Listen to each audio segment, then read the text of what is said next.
Halo semua. Nah, setelah kita belajar tentang institutional adjustment, ayo kita belajar tentang social adjustment. Social adjustment ini adalah poin ketiga dari college adjustment yang akan kita bahas pada CDT 1 pada kali ini. Oke. Sebelumnya, ayo kita nonton dulu. Oke.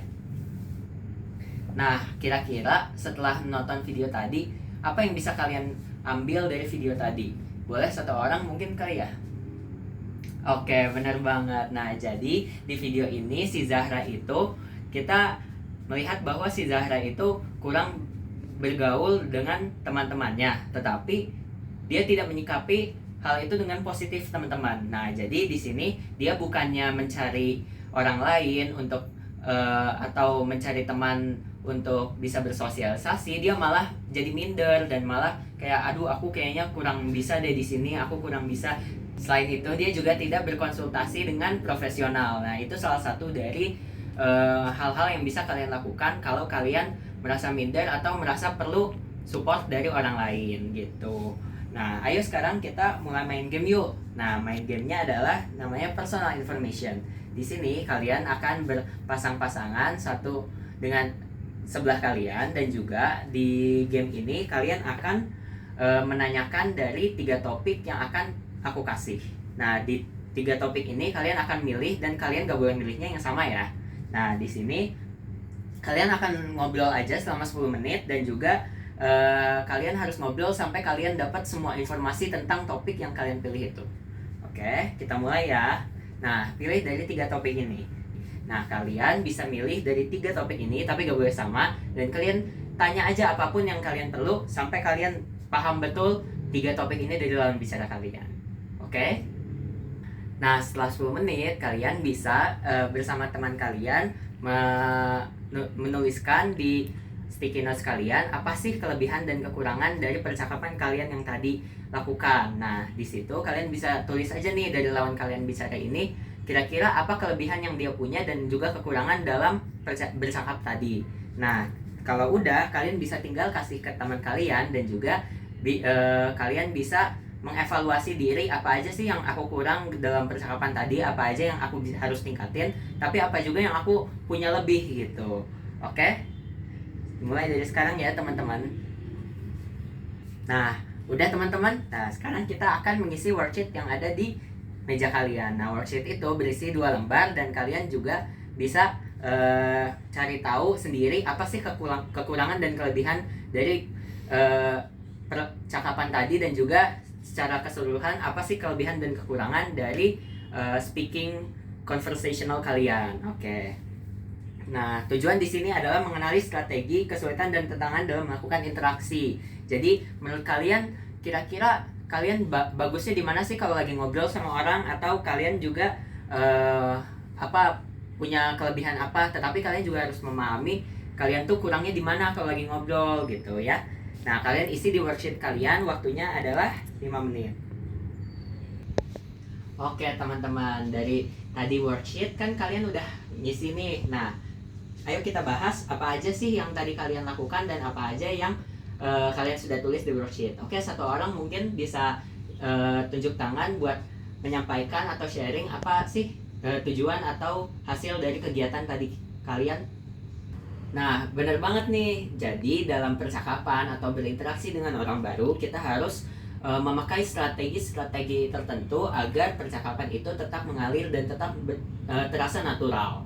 Nah, jadi di sini bisa kita simpulkan kalau kemampuan sosial itu sangat penting kan ya teman-teman buat dikuasai selama menjadi mahasiswa ITB. Nah, selain interaksi, yang penting di sini adalah kalau kita menjalani peran sebagai mahasiswa, kita juga harus membutuhkan bantuan-bantuan eksternal dari orang lain. Nah, makanya dari itu kita harus jauh juga mengetahui tentang seeking social support. Nah, seeking social support adalah salah satu strategi yang teman-teman bisa lakukan dalam menghadapi tantangan untuk menjalani perkuliahan di perguruan tinggi. Nah, di perguruan tinggi pasti semua orang punya masalah dong, dan masalah itu kadang-kadang nggak bisa kita handle sendiri. Makanya kita harus meminta bantuan bisa dari keluarga ataupun teman. Nah, jadi di Seeking Social Support, mahasiswa bisa mencari nasihat, berbagai perasaan dan pemikiran, atau meminta sumber daya atau bantuan dari orang lain.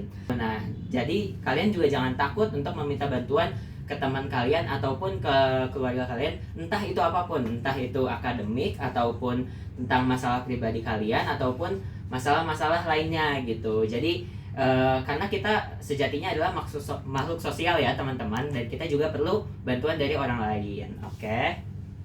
Nah, di sini untuk lebih mengenal Seeking Social Support, kita bisa nonton video ini ya teman-teman.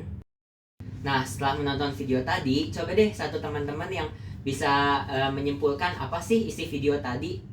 Nah, ya benar banget teman-teman. Jadi, berdasarkan video tadi, kita tahu betapa pentingnya Seeking Social Support ya. Dan kalau kita kaitin ke video awal tadi, Zahra itu padahal dia butuh banget Seeking Social Support untuk menghadapi masalah-masalahnya, tapi dia malah minder dan malah menjauhkan diri dan malah menahan diri untuk tidak mencari bantuan gitu, malah jadi dia kebingungan sendiri. Nah, makanya teman-teman jangan kayak gitu ya, jangan kayak Zahra. Kalian harus bisa mengetahui kapan limit kalian udah mencapai batas dan kapan kalian harus meminta bantuan dari orang lain.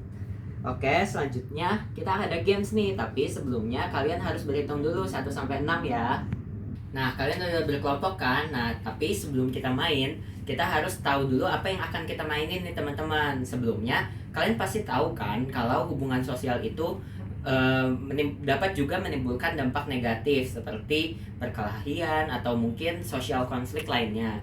Nah, untuk mencegah atau menghadapi hal tersebut, kita butuh yang namanya teknik asertif teman-teman. Yuk kita coba lihat apa itu teknik asertif dengan menonton video ini. Oke teman-teman, setelahnya kita bisa nonton video yang ini ya. Oke, berarti kalian at least sudah kebayang lah apa itu teknik asertif kan. Nah, jadi yuk kita coba peragain di game selanjutnya, yaitu teknik asertif roleplay.